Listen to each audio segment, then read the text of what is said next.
The number of English as a second language, or ESL, students in schools has dramatically increased across the United States. In the year 2011 and 2012, over 9% of high school students alone were English second language students. That's approximately 4.4 million students in America that would not say English as their first language. In America, 26 states now either have or are implementing high-risk exit exams for high school students. All students are not only required to take these exams, but are required to pass them in order to graduate or gain a diploma. This alone poses a problem for ESL students and makes it a sink or swim situation for them. I believe that state exams should be allowed to be taken in other languages for ESL students. I'll begin by asking you whether or not you truly believe one test really concludes how proficient you are in one subject. Have you ever gotten nervous for a test? Do you ever feel like you could have done better on a test but just didn't understand the material quite well? Well, I'm sure you answered yes to at least one of those questions, and if you didn't, well, I'd rather have your brain instead of mine. How can we, as a public school system, truly be able to conclude what a student has retained in a class based solely on one examination? ESL students are required to take an English proficiency exam upon entering the public school system, also known as the TOEFL exam.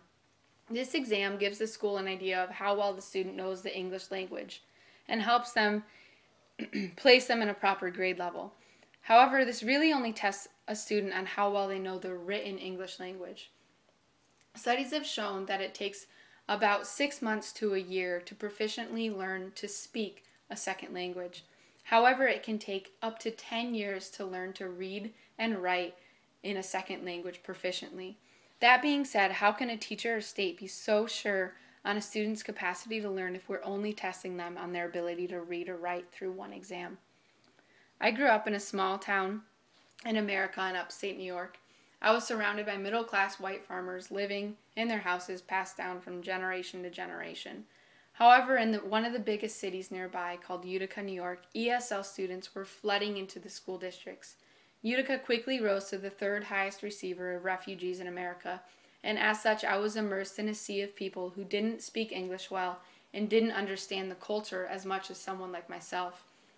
This brings me to question whether or not state exams given in English are even adequate enough to test the student's ability of a subject. While researching, I came across the story of ESL students who were taking a test for a psychology class. While taking the test, they came across a question that included the term Tupperware party. Tupperware had nothing to do with the question, but because of its placement within the question, these students were penalized not for their knowledge of the subject in psychology, but rather because of their lack of understanding of the American culture. These students, because they were comfortable enough with their teacher, were able to go up front and ask her about the question and then finish their exam. But what about those students who aren't comfortable with their teachers? Or what about the students who are taking the exam, the state exam, and are too shy to go up front and ask about something they don't understand? Culturally bound language unintentionally tests students on not just their knowledge of the subject, but on the culture itself. This causes students to take more time on their test, which can cause anxiety, making them feel overwhelmed and score poorly on their tests. Some teachers believe that we shouldn't have to modify public tests because students don't understand the culture. But what about those students who have just come to America from overseas and don't understand the nuances of American language, or the lingo or slang that students or even teachers use without even noticing it? They're being punished for things out of their control, and because of that are being looked down upon and seen as unintelligent. Just because the student does not know or understand the speech being used to explain a situation does not mean that they don't understand the concept in question. Therefore, instructors have to determine whether students should be penalized for their lack of knowledge of the culture when they potentially could understand the material being tested. Lastly, I would like to bring into question the differences in students with learning disabilities in comparison to ESL students. A learning disability is defined as, quote, a condition giving rise to difficulties in acquiring knowledge and skills to the level expected of those of the same age, especially when not associated with a physical handicap.